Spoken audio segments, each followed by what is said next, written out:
This is not being heard today, Thursday. Oh, I see. This is for tomorrow night. You're talking to me tomorrow night. That's right. To Roy Silver. Roy, this is Cliff Evans. This is an exclusive interview with DanTopping, and we're talking Friday night. Going in 5. DanTopping, earlier this week, you announced that Casey Stengel would no longer be with the New York Yankees, and immediately you became a national villain. Now, do you regret this action? Well, naturally, if I regret it, it was a decision we had to make. Knew we were going to have to make, and we made it. In this business, sometimes you can't let your feelings guide your judgment. I think that Casey was a wonderful man for the Yankees, and I'm glad it's all over with. And from now on, the past has been wonderful. But I want to look to the future. DanTopping, as a baseball fan, I'm sure you do what we all do. You watch a game and you second-guess the manager. Now, as president of the New York Yankees, do you express your disapproval direct to the manager? Do you tell a manager how to run the team? Do you tell a manager how to run the game? Do you tell a manager how to run his players? Do you decide on the trades and so on? Just how much do you inject your own operation into the operation of the whole team where the manager is concerned? Well, let me put it this way. Number one, I've been in sports for a number of years, both baseball and football.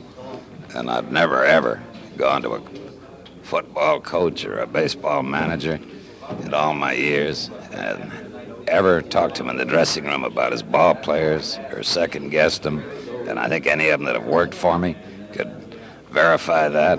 The only time I believe that the front office, president, general manager should get together with the manager of a ball club is in the front office or in an office where you're discussing policy, trades, movements with your minor league farm clubs, and that's where it stops. From there on in, the manager's to blame, and I've always thought that if he doesn't do the job, then you have to get yourself another manager.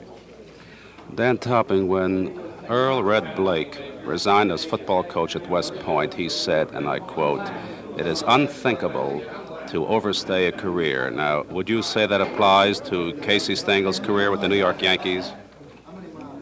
No, sir, I wouldn't quite say that. I think that Casey proved himself by finishing this year in a blaze of glory. It's just too bad he didn't win that 7th game, which a couple of bad hops might have been the difference.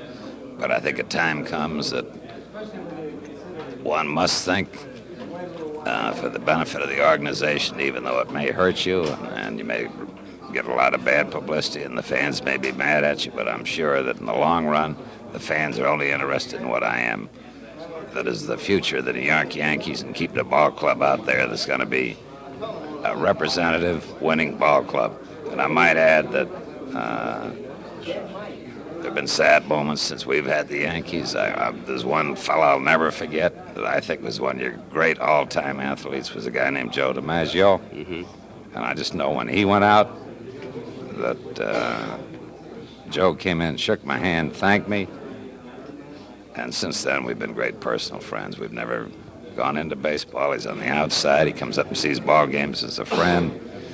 And he's as happy today, I think, as he was when he was playing ball, even though I know the day he walked in the office to make the decision was the toughest one he ever had to make. DanTopping, there's a charge being made now that you and Del Webb did not agree on Casey Stengel's departing from the Yankees. Would you tell us about that? That is not true. Cliff, Del, and I have never had any arguments or any indifferences regards to the policy of the running of the Yankees. After all, Del is 50-50 partner with me, but he runs a construction business of his own on the West Coast, and for the last 12 years has let me run the ball club, and he's been a wonderful partner, and he knows every move we're going to make of any major importance. Naturally, we wouldn't make one without talking to him, and he was in full approval, and I know that he might even know Ralph Houk better than I do. Ralph, after all, managed at Denver for 3 years, while Del had a big building project there, and I know he saw Ralph manage more ball games than I have. That should end all those rumors. The Word coming officially from the president and co-owner of the New York Yankees, Dan Topping. Dan, thank you very much. This is Cliff Evans reporting. Now back to Monitor at Radio Central.